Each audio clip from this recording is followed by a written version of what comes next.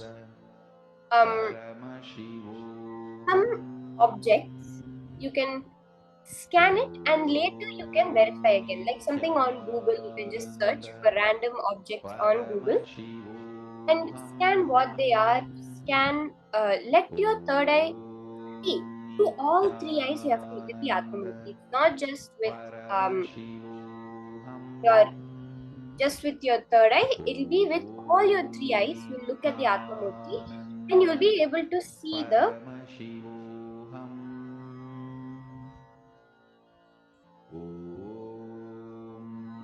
objects. You'll be able to see the details very clearly in golden letters. It will be like a description, like how if you Google and read a description, how it looks. Exactly like that. Exactly like that, you'll be able to see the description. Like you'll see the letters coming like this object is from in different ways, very clearly, like a full, like you're reading out. Understand again and again. It's you are just reading it out. That's all you do during the power manifestation. Now also, when you're scanning when you're doing the Akashic reading cover about a certain object, the history, the details of that object, you're just going to read out whatever Paramashiva shows you, Atmamurti, whatever Kalabhairava is revealing to you. Now, even if you're not seeing anything, wait, connect back to Paramashiva and look. Again and again, look back till you see the golden letters on screen.